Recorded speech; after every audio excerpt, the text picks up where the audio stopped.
Hi friends, मैं वहीदा और welcome to my channel Waheeda बिलीमोरिया।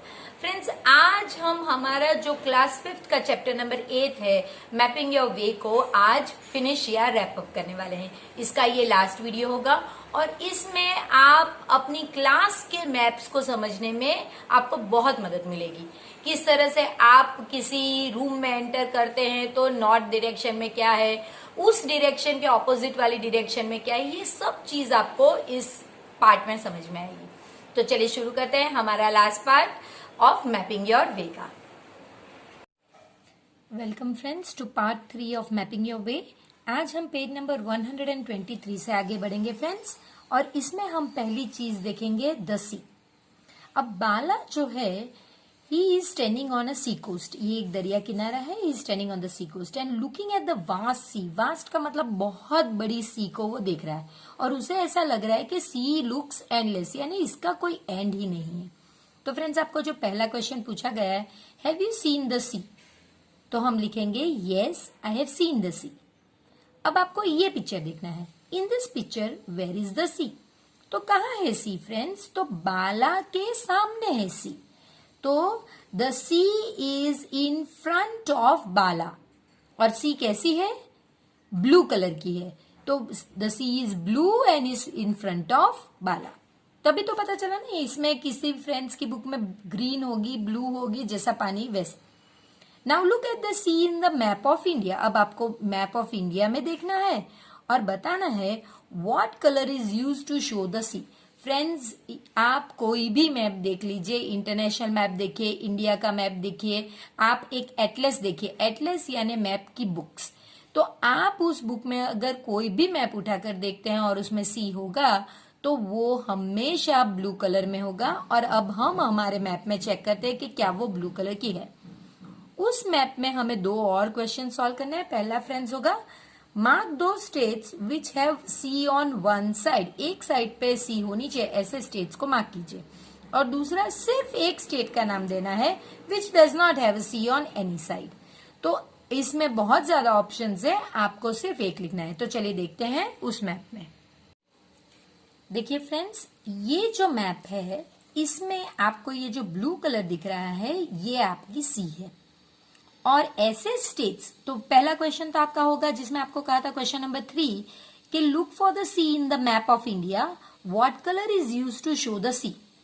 C in the map of India is shown in blue colour, ये आपका answer होगा friends. इसके बाद एक्सप्लेनेशन के बाद मैं आपको पूरे आंसर्स की शीट भी दूंगी, तो आप वीडियो तब पॉज करके अपनी बुक में लिख सकते हैं। अभी आप सिर्फ कॉन्सेंट्रेट करिए कि आपको समझ में आ रहा है कि नहीं। तो चलिए फ्रेंड्स, आप देख सकते हैं कि ये जो ब्लू कलर है ये सी का है, और आपको वैसे स्टेट मार्क करने जिनकी एक साइड पे सी है। तो देखिए, ये गुजरात है। आप यहीं से ऑर्डर पे स्टार्ट कीजिए तो आपको पता चलेगा। गुजरात एक साइड पे सी, महाराष्ट्र का आप मार्क करेंगे एक साइड पे सी। आपको स्टेट का नाम लिखना है फ्रेंड्स, सिटी का नहीं। आप मुंबई नहीं लिखेंगे, आप महाराष्ट्र लिखेंगे। इसके बाद गोवा, इसके भी एक साइड पे सी है। कर्नाटका, उसके भी एक साइड पे सी है। केरला, देखिए, तमिलनाडु, आंध्र प्रदेश। मैंने फ्रेंड्स आपसे आगे भी कहा है ये पुराना मैप है, तो ये जो नीचे आंध्र प्रदेश है ये सी के पास है। फिर उड़ीसा और वेस्ट बंगाल। आप देख सकते हैं कि ये जो पूरा रूट है यहाँ पे सी है, और फिर जो यहाँ पे कोई हमारा स्टेट नहीं है जिसको सी लगता हो, तो आपको ये स्टेट्स को मार्क करना है। अब फ्रेंड्स, हम एग्जाम में मार्क नहीं कर पाएंगे क्योंकि अगर मैप दिया गया हो तो हम अटैच करके मार्क कर सकते हैं। तो तब अगर आपको नाम लिखना हो तो कैसे लिखेंगे, वो मैंने आपके लिए आंसर शीट में लिख के रखा है, तो मैं आपको वो बताती हूँ। पर उससे पहले हम एक क्वेश्चन सॉल्व करेंगे। Name any one state which does not have the sea on any side. तो ऐसे तो बहुत सारे स्टेट है फ्रेंड्स। ये आंध्र प्रदेश अब दो हिस्सों में है, तो उसमें जो तेलंगाना है वो। फिर आप देख सकते हैं छत्तीसगढ़, इसके भी आजू बाजू सी नहीं है। मध्य प्रदेश है, राजस्थान है, ये तो सारे ही स्टेट्स। तो आप इनमें से भी कोई लिख सकते हैं। जम्मू कश्मीर, हिमाचल प्रदेश, पंजाब, हरियाणा, दिल्ली, उत्तराखंड, उत्तर प्रदेश, बिहार, झारखंड, इसके बाद आप सिक्किम, ये सारे ही, ये जो स्टेट्स हैं फ्रेंड्स, इनका एक ग्रुप है। और इस ग्रुप का नाम है सेवन सिस्टर्स। तो आप ये सेवन सिस्टर्स के स्टेट्स जो हैं इनका नाम लिख सकते हैं। आपको सिर्फ एक पूछा गया है, लेकिन मैंने आपके लिए बहुत सारे ऑप्शंस लिखे हैं, आप उनमें से एक आंसर लिखेंगे। तो चलिए देखते हैं हमारे आंसर्स। तो देखिए friends, have you seen the sea? Yes, I have seen the sea. In the picture where is the sea? The sea is blue and is in front of Bala. Bala लड़का है ना, अगर आप बॉय लिखना चाहें तो बॉय भी लिख सकते हैं। Look at the sea in the map of India. What colour is use to show the sea? The sea in the map of India is shown in blue colour. फिर इसके बाद वो सारे स्टेट जो हमने मार्क किए उनके मैंने नाम लिखे हैं, आप वीडियो पॉज करके उनके नाम लिख सकते हैं। और ये जो लास्ट क्वेश्चन है, क्वेश्चन नंबर 5 फ्रेंड्स, इसमें आप देख सकते हैं नेम वन स्टेट, सिर्फ एक स्टेट का नाम पूछा है आपको, which does not have the sea. मैंने ऑप्शंस में ज्यादा स्टेट्स के नाम लिखे हैं, आप इनमें से सिर्फ एक लिखना है। ये इसके लिए एक्स्ट्रा लिखे गए कि कभी एग्जाम में 2 पूछे गए, 3 पूछे गए, तो फिर आपको तब आना चाहिए। तो अगर आपने लिखे होंगे तो आप किसी भी टाइम एक बार अगर पढ़ लेंगे तो आपके दिमाग में रह जाएगा। इसके बाद फ्रेंड्स, एक आपको कहा गया है एक एक्टिविटी में कि आपको कुछ मैप्स को कंपेयर करना है। ये लोकल एरिया मैप होंगे तो आप वो देख सकते हैं, आप मैप ऑफ इंडिया देख सकते हैं, या फिर आप वर्ल्ड मैप। तो मैंने जैसे आपको सजेस्ट किया, आप प्लीज एटलस देखिए, उसमें कई अलग अलग टाइप के मैप दिए गए होते हैं। आपके ही स्टेट को एनलार्ज करके भी दिया गया होगा ताकि उसके अंदर के छोटे छोटे गांव, डिस्ट्रिक्ट आप सब देख सकेंगे। तो ये जो साबू है ये कंफ्यूज्ड है, ये कह रहा है कि मैं ट्रैवल, ये मैप्स में ये जो लाइनें होती हैं तो वो तो मैंने कभी देखी नहीं है, मैं तो कई बार गया हूं लेकिन मैंने ग्राउंड पे तो कभी लाइन नहीं देखी। तब उसकी फ्रेंड उसे समझाती है कि लाइंस जो है वो ग्राउंड पे पेंट नहीं होती है, वो सिर्फ मैप्स पे होती है। तो वो क्यों होती है फ्रेंड्स? तो चलिए देखते हैं एक मैप, ताकि हम भी समझ पाए कि मैप्स पे लाइन क्यों होती है। देखिए फ्रेंड्स, ये इंडिया की बाउंड्री है, तो ये जो बताती है कि इंडिया का ये एरिया है और यहाँ कोई दूसरी कंट्री है। वैसे ही इंडिया के अंदर जो स्टेट्स होते हैं इनकी भी अपनी खुद का एरिया होता है।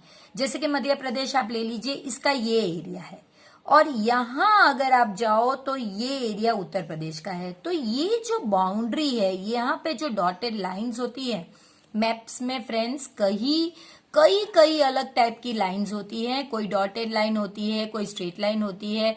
तो वो सारी लाइंस आप बड़े क्लासेस में जाओगे तो आप देखोगे कि वो आपको पढ़ने में आएगी कि कोई है रेलवेज की लाइन होती है, कोई रोडवेज की लाइन होती है, कहीं इस तरह के स्टेट की बाउंड्रीज होती है। यानी ये बाउंड्री आपको बता देती है कि यहाँ पे मानो कि ये कलर्स है, अगर कलर नहीं होता और मैप एक ही कलर का होता तो कैसे पता चलता कि कौन से स्टेट का एरिया कितना है? तब ये बाउंड्री लाइंस यूज कर, और यही बाउंड्री लाइंस पे हमारे जो टोल प्लाजाज बने होते हैं, जहां पे हम एक स्टेट से दूसरे स्टेट में जाते हैं, तब यहाँ पे बाउंड्रीज पे वो टोल्स बने होते हैं। तो यहाँ पे हमें टोल टैक्स देके आगे जाना होता है, तो ये बाउंड्री होती है फ्रेंड्स। और यही चीज फिर साबू को समझ में आई। अब आगे बढ़ते हैं फ्रेंड्स, पेज नंबर 124 पे। फ्रेंड्स, ये एक मैप है जो आपको पेज नंबर 124 पे दिया गया है। ये मैप नंबर 6 है फ्रेंड्स, और इसमें 5 अलग अलग प्लेसेस के नाम दिए गए हैं। इडलीपुर, बर्फीनगर, ढोकलाबाद, भेलपुर, छोलाघाट, ये सारे ही प्लेसेस इस मैप पे दिए गए हैं। इसका स्केल भी दिया गया है कि 1 centimetre on paper is 10 kilometre. तो अगर आप मेजर करेंगे तो कुछ चीज ऐसी है फ्रेंड्स जो आप स्ट्रेट स्केल रखकर मेजर कर सकते हैं। तो देखिए आप कैसे मेजर करते हैं। ये जो स्ट्रेट पार्ट है वो मैं मेजर करके आपके लिए पहले ही लिख देती हूँ। तो इडलीपुर से बर्फीपुर हमारा 5 सेंटीमीटर है।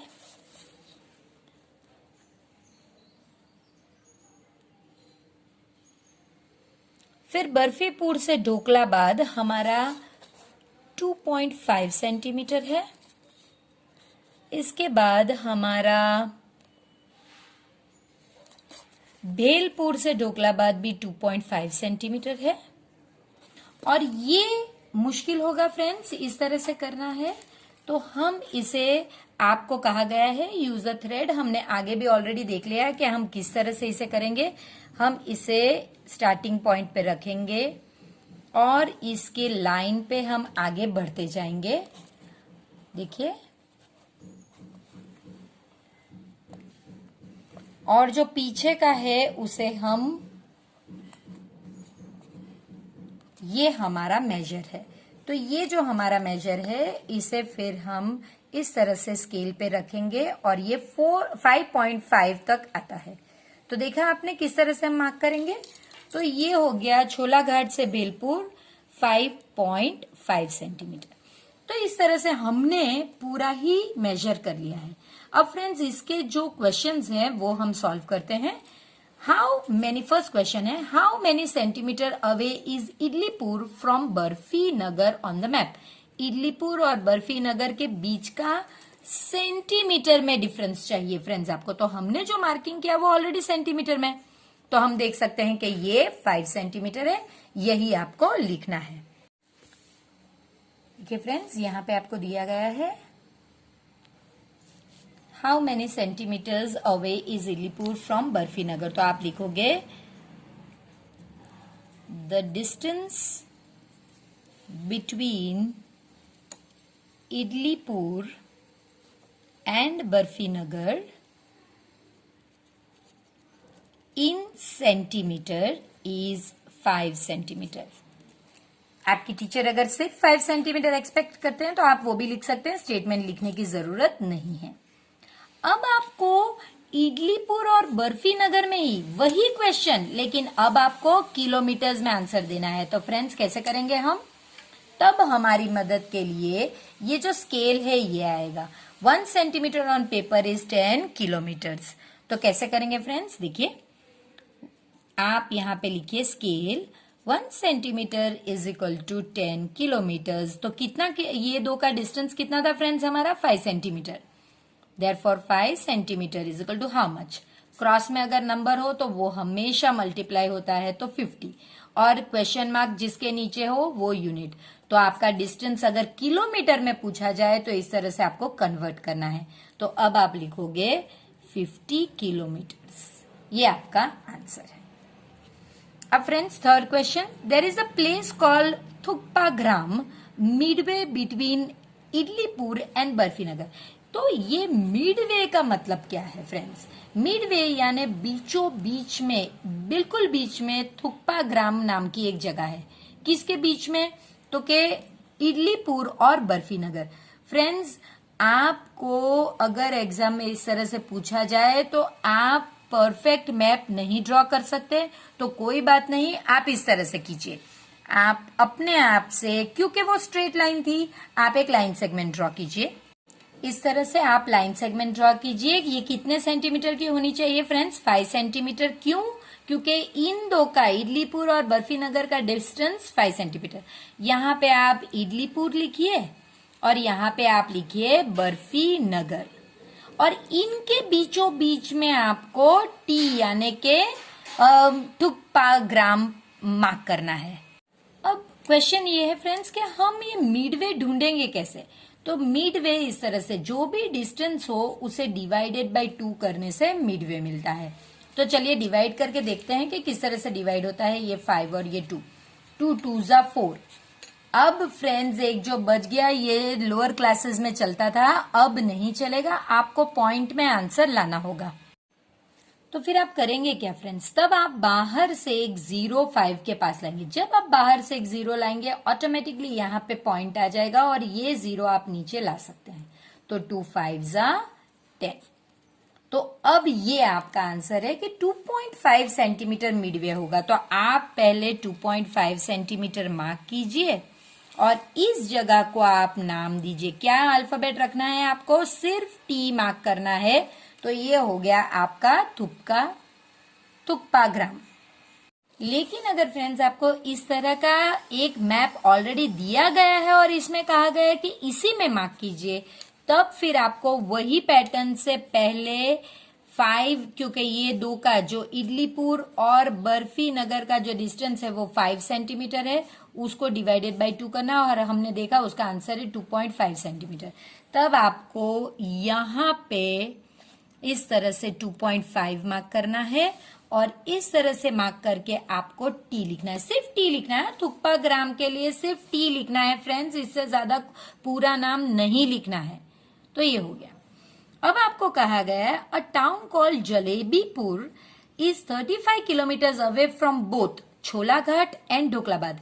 यानी देखिए छोला घाट से वो टाउन जो है वो 35 किलोमीटर है और साथ में वो ढोकलाबाद से भी 35 किलोमीटर है। फ्रेंड्स यहाँ पे क्योंकि ये टेक्स्ट बुक है थोड़ा प्रॉब्लम हो सकता है, क्योंकि देखिए जब मैंने इसे ऐड किया, ये जगह छोला घाट को भेलपुर से ऐड किया और ढोकलाबाद को, तो ये दोनों कितने होते हैं फ्रेंड्स, तो चेक करते हैं 5.5 और 2.5, तो ये हो गया मेरा 8। तो अगर 8 है तो इसका मिड वे 8 डिवाइडेड बाई 2 तो मेरा 4 आना चाहिए। यानी ये 35 किलोमीटर पे नहीं होना चाहिए, ये 40 किलोमीटर पे होना चाहिए, तभी वो मिड वे होगा। क्योंकि इन्होंने कहा है मिड वे लिखने का दूसरा ये मेथड है फ्रेंड्स कि वो दोनों ही प्लेस से सेम डिस्टेंस पे है, तो ये मिड वे ही होता है फ्रेंड्स। तो किसी में अगर आपका मैच नहीं हो रहा है, आपका टोटल अगर 4 सेंटीमीटर, अरे 7 सेंटीमीटर नहीं बल्कि 8 सेंटीमीटर आ रहा है फ्रेंड्स, तो फिर आपको यहाँ पे 40 किलोमीटर लेना होगा। और अगर आपका 7 सेंटीमीटर आता है तो आप 35 किलोमीटर ले सकते हैं। फ्रेंड्स ये सम सॉल्व करने के लिए पहले हमें किलोमीटर्स को कन्वर्ट करना पड़ेगा, तो चलिए देखते हैं कैसे करेंगे। तो फ्रेंड्स इसमें जो क्वेश्चन दिया गया है 35 किलोमीटर, जबकि हमारे मैप में तो सेंटीमीटर्स में आंसर, तो पहले इसे कन्वर्ट कीजिए। हम 35 नहीं लेंगे क्योंकि हमारा एडिशन 8 आ रहा है। तो देखिए पहले हम क्या करेंगे, scale 1 centimetre is equal to 10 kilometre. So ये किलोमीटर है तो इसके नीचे आएगा 35 kilometre is equal to how much. तो देखिए ऊपर नीचे है तो नंबर डिवाइड होंगे। जब आप डिवाइड करोगे अगेन तो आप कैसे करोगे, 35 और 10 3 जा 30 और 5। अब आपका आगे अगर आपको चाहिए तो आपको बाहर से एक 0 लाना पड़ेगा। अगर आप 0 लाए तो यहाँ पॉइंट देना होगा, फिर ही आप ये 0 को यहाँ ले सकते हैं। अब आप कर सकते हैं 5 जा 50। तो आपका आंसर हो गया 3.5 सेंटीमीटर। यानी ये एक प्लेस है, ये आपके एक्सप्लेनेशन के लिए है कि ये जो है ये आपका छोला घाट है और ये आपका ढोकलाबाद है, और इन दोनों यहां से भी 3.5 सेंटीमीटर होना चाहिए और यहां से भी 3.5 सेंटीमीटर, यानी मिड वे में एक जगह है जो है आपका जलेबीपुर, और उसे आपको जे से बताना है। तो फ्रेंड्स आप कैसे करेंगे, तो आपको इस तरह से ड्रॉ नहीं करना है। अगर आपको देखिए अगर आपको नहीं दिया गया है और कहा है कि पेपर में कीजिए, तो इस तरह से स्ट्रेट लाइन आप ड्रॉ कीजिए। कितने सेंटीमीटर की ड्रॉ करनी होगी फ्रेंड्स आपको, 3.5 और 3.5, यानी टोटल आपको यहां से जो डिस्टेंस है ये दो के बीच में 7 सेंटीमीटर का ड्रॉ करना होगा, और उसके बीचों बीच में ये जो 3.5 पे जलेबीपुर के लिए आपको जे लिखना होगा। और अगर आपको मैप में करने कहा गया होगा फ्रेंड्स, तो फिर देखते हैं कैसे करेंगे। तो ये तो आपको समझना ही होगा कि आपको पहले इस किलोमीटर को सेंटीमीटर में पहले कन्वर्ट करके फिर ही आप कर सकते हैं, तो ये प्लीज ध्यान रखिएगा।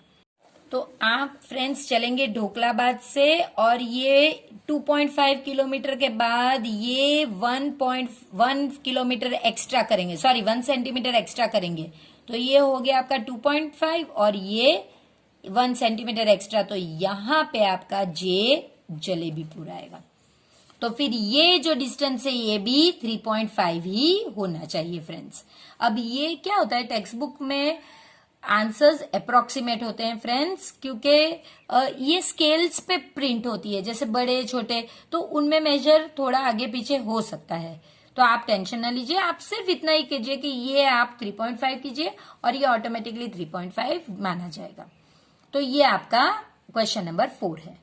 अब आपको लास्ट क्वेश्चन जो पूछा गया है, measure the length of the route between Bhelpur and Cholaghat. देखिए मैंने जैसे आपको कहा भेलपुर और छोलाघाट पूरा ही कर्व्ड पाथ है, तो इसे आप ऐसे मेजर नहीं कर सकते। ऑलरेडी हमने देख चुके हैं कि किस तरह से हमने एक थ्रेड की मदद से इसके पाथ पे थ्रेड रखते गए और हम मेजर करते गए। इस तरह से आपको लेना है, देखिए इस तरह से आपको मेजर करना है और फिर यहां आपको कैच करके जो भी मेजर है, सपोज आपका यहां तक आया तो अब आपको इसे स्केल पे रख के मेजर करना है। ऑलरेडी हमने देख चुका है, तो भेलपुर और छोलाघाट के बीच में हमारा डिस्टेंस हमने ऑलरेडी मेजर करा है 5.5 सेंटीमीटर है। तो आप ये लास्ट आंसर में लिख सकते हैं,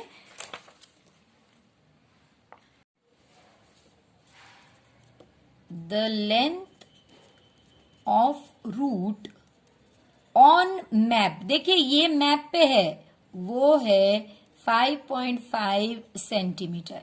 अब scale is equal to, scale क्या है आपका 1 centimetre is equal to 10 kilometre. So 5.5 centimetre is equal to how much, तो आपको मल्टीप्लाई करना है 5.5 इंटू 10, तो इसका आंसर होगा फ्रेंड्स 55 और क्वेश्चन मार्क किलोमीटर, तो 55 किलोमीटर। तो अगर आपको लेंथ रूट पे, रूट यानी रास्ते पे कितना लेंथ होगा तो वो आपका किलोमीटर में होगा फ्रेंड्स, और मैप पे आपको 5.5 मिला है, तो आपको कन्वर्जन स्केल के हिसाब से ही करना होगा। आई होप आपको ये समझ में आया हो। और अब जो टॉपिक हम करने वाले हैं बड़ा ही इंटरेस्टिंग है, वो है आशिकी स्कूल का फॉर्मेट जो आपको दिया गया है।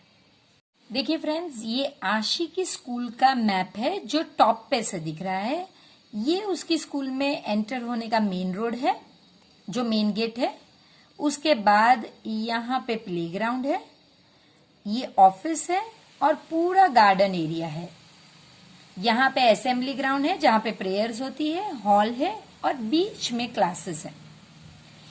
फर्स्ट और सेकंड की एक एक क्लास है, थर्ड की 2 क्लास है, फोर्थ की और फिफ्थ की भी 1 क्लास, सिक्स्थ की 2 क्लास है फ्रेंड्स, 7th, 8th, 9th और 10th की 1 क्लास। तो आप देख सकते हैं कि पूरे इसमें सिर्फ थर्ड और सिक्स्थ की 2 क्लासेस है और बाकी के सभी स्टैंडर्ड के लिए सिर्फ 1 क्लास है। तो टोटल इसकी क्लासेस कितनी हो गई फ्रेंड्स, 3 and 3 6 and 6 12 क्लासेस हो गई हैं। अब ये मैप पढ़ने से पहले हमें कुछ थोड़ी सी डिटेल्स जाननी होंगी। अब आपको किसी चीज का अगर एरिया ढूंढने कहा गया हो तो आपको सिंपली जो नंबर ऑफ बॉक्सेस है वो काउंट करने हैं। तो जैसे कि ऑफिस है तो इसमें 1 2 3 बॉक्स है, तो इसका 3 वो जो भी यूनिट है वो स्क्वायर। अब ये आप देखेंगे तो इसका 1 2 3 4 5 3 जा इसका 15 जो भी यूनिट है वो स्क्वायर। ये होगा आपका 1 2 3 और ये 24 है, लेकिन ये आप निकाल देंगे क्योंकि इसका पार्ट इसमें आ गया, तो ये 23, सो 26 है। प्लेग्राउंड का 1 2 3 4 5 5 2 जा 10। तो इस तरह से आपको अगर ये भी 10, अगर आपको किसी चीज का एरिया ढूंढना है तो आपको सिर्फ बॉक्सेस ये करने होंगे। ये हमारा पहला था। दूसरी चीज है कि ये जो क्लासरूम्स हैं इनका हम लेंथ और विड्थ किसे कहें। तो देखिए ये जो है ये लेंथ है और ये जो है ये इनका विड्थ है। विड्थ यानी जिसे हम ब्रेथ भी कहते हैं। तो आगे हम देखेंगे कि लेंथ और विड्थ क्या होता है। देखिए फ्रेंड्स, स्केल में क्या कहा गया है कि 2 सेंटीमीटर, ये एक ब्लॉक जो आप देख रहे हैं ये 1 सेंटीमीटर बाय 1 सेंटीमीटर का है। तो इन्होंने कहा है कि 2 सेंटीमीटर यानी 5 मीटर। तो आप देख सकते हैं यहाँ पे 2 है, तो ये 1 और ये 1, 1 + 1 2 हो गया। तो ये जो लेंथ है ये इसकी 5 मीटर होंगी। क्यों? क्योंकि 2 centimetre is equal to 5 metre. अब ब्रेथ देखते हैं या विड्थ। तो आप देख सकते हैं कि पूरा 2 जो ब्लॉक्स है ये 2 है, ये 1 और ये 2, ये पूरा इस्तेमाल नहीं हुआ है, यानी ये इससे थोड़ा कम है। तो ये कुछ आप अगर इसे इतना 2.5 लेंगे क्योंकि पूरा 5 है, तो इससे थोड़ा कम, तो ये हो गया आपका 4। तो एक क्वेश्चन फ्रेंड्स आपको पूछा गया है कि आपको क्लासरूम देखकर बताना है कि इनकी लेंथ कितनी है और विड्थ कितनी है। तो आप देख सकते हैं लेंथ 5 मीटर है। क्यों? क्योंकि वो 2 सेंटीमीटर है। अगर आप इस तरह से इसे मेजर करते हैं स्केल से तो ये 2 सेंटीमीटर देखिए, और 2 सेंटीमीटर बराबर 5 मीटर, जबकि ये पूरे 2 सेंटीमीटर नहीं है, थोड़ा कम है, तो ये हो गए 4 मीटर। तो चलिए अब हमने जैसे पूरा लेआउट देख लिया टॉप से, तो हम क्वेश्चन सॉल्व करेंगे। जो पहला क्वेश्चन है वो देखते हैं। पहला क्वेश्चन आपसे पूछा गया है, how many times bigger is the area. Area यानी क्या फ्रेंड्स? जब आप ब्लॉक्स को गिनोगे, अंदर जितने जो ब्लॉक्स है उसे गिनना है, of the assembly ground greater than the office. तो पहले आपको एरिया ऑफ असेंबली ग्राउंड लिखना है।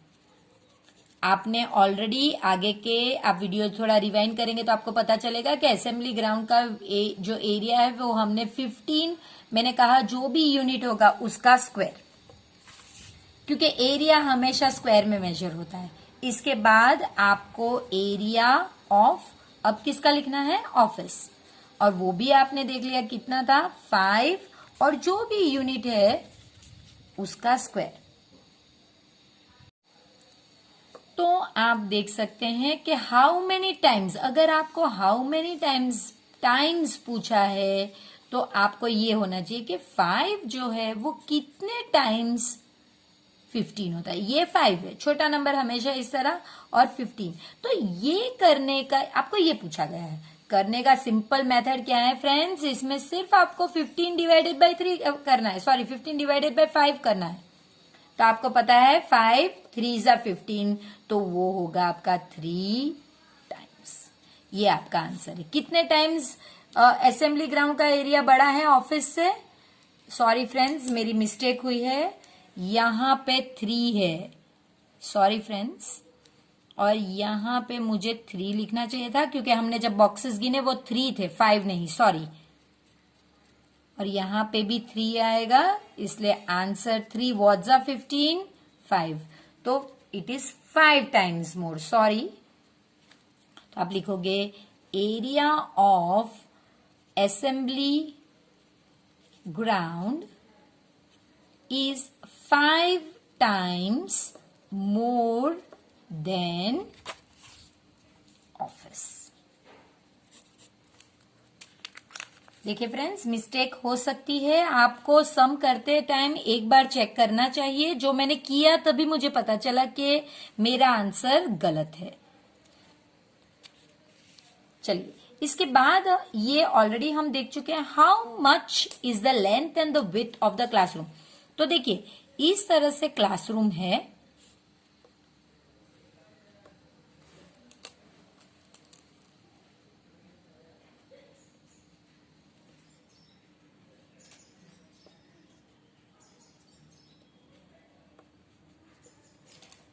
ये जो है ये मैंने ग्रिड ड्रॉ की है, रेड में है ये ग्रिड है, ग्रिड यानी जो बॉक्सेस है वो, और जो ब्लैक में है ये मेरा क्लासरूम की ये लेंथ है और ये विड्थ है। तो लेंथ मेरी आप देख सकते हैं 2 सेंटीमीटर, लेकिन स्केल में दिया गया है कि 2 centimetre is 5 metre, therefore length is equal to 5 metre.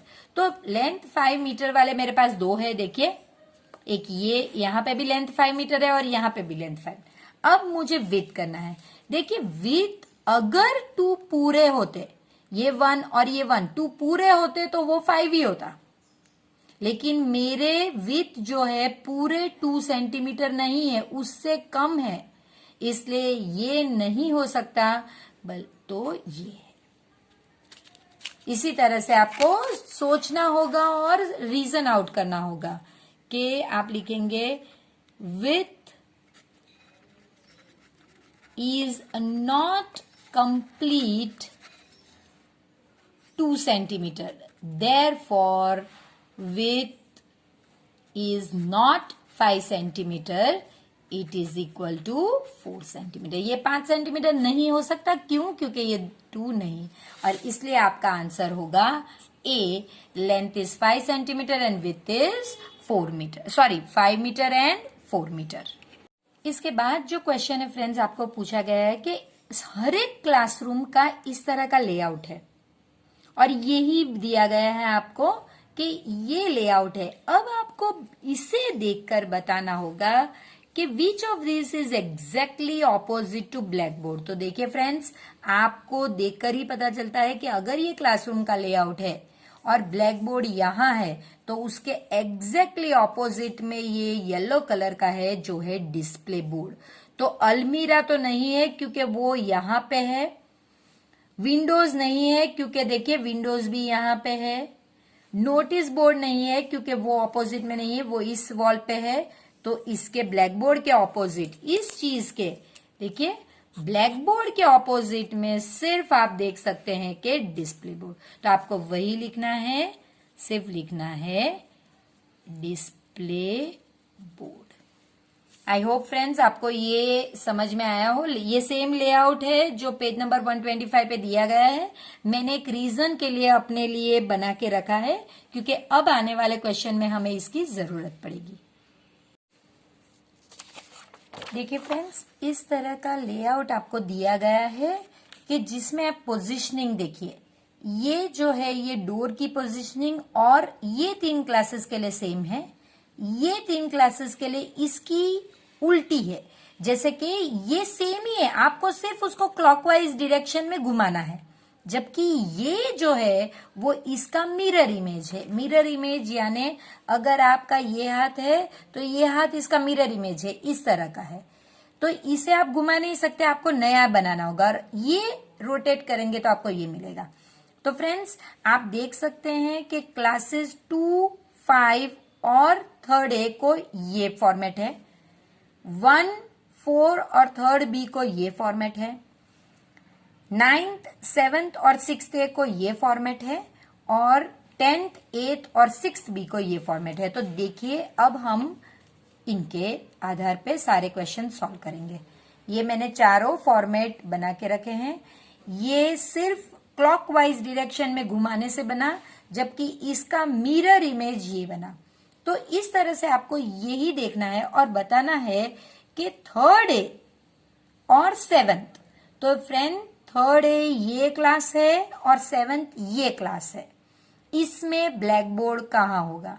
तो आप देख सकते हैं 3rd A में ब्लैक बोर्ड यहां होगा और 7th में ब्लैक बोर्ड यहां होगा। तो मैंने ये मार्क कर दिया। देखिए फ्रेंड्स, ये 3rd A में बीबी यानी ब्लैक बोर्ड यहाँ पे है और 7th में वो यहाँ पे, क्योंकि ब्लैक बोर्ड का ओरिजिनल लेआउट जो 125 पे दिया गया है उसमें डोर खुलते के सामने ही ब्लैक बोर्ड है। तो इन दोनों में वही चीज है। अब क्वेश्चन नंबर 2 देखते हैं फ्रेंड्स। सेकंड क्वेश्चन में फ्रेंड्स आपको पूछा गया है अलमीरा इन 4th एंड 10th। तो फ्रेंड्स ये 4th का लेआउट है और ये 10th का लेआउट है। आप देख सकते हैं कि अलमीरा इस बॉक्स में राइट साइड पे बॉटम में है, जबकि इस बॉक्स में जो 10th वाला क्लास है उसमें लेफ्ट साइड में बॉटम में है। तो आपको यही देखकर इस तरह से मार्क करना है फ्रेंड्स। देखिए ये 4th स्टैंडर्ड की राइट साइड की बॉटम में हमने मार्क किया है और 10th स्टैंडर्ड की लेफ्ट साइड की बॉटम में जो डोर है उसके ऑपोजिट में अलमीरा है। आप ओरिजिनल में देख सकते हैं फ्रेंड्स, पेज नंबर 125 पे आपको फिगर ऑलरेडी दिया गया। क्वेश्चन नंबर 3 फ्रेंड्स, उसमें आपको पूछा गया है नोटिस बोर्ड 5th और 6th B में। तो ये जो है ये 5th का लेआउट है और ये जो है ये 6th B का लेआउट है। तो नोटिस बोर्ड फ्रेंड्स मैंने रेड कलर में करा है। तो आप देख सकते हैं कि यहाँ पे डोर जहां खुलता है उस साइड पे, डोर खुले वो जो डॉटेड लाइन है उस साइड पे होता है हमारा नोटिस बोर्ड। तो यहाँ पे हमारा नोटिस बोर्ड है। तो चलिए देखते हैं हमारे पेपर में कहाँ होगा। देखिए फ्रेंड्स, ये 5th स्टैंडर्ड का नोटिस बोर्ड और ये 6th स्टैंडर्ड का, जिस साइड पे डोर खुलने का राउंड पोर्शन हो वहां पे रेड कलर में नोटिस बोर्ड दिया गया है। इसके बाद फ्रेंड्स इसका आगे वाला question, 4th question, last seat of middle row in 2nd standard. तो 2nd स्टैंडर्ड का लेआउट फ्रेंड्स हमारा ये वाला है। तो सिर्फ हम इसे ही देखेंगे।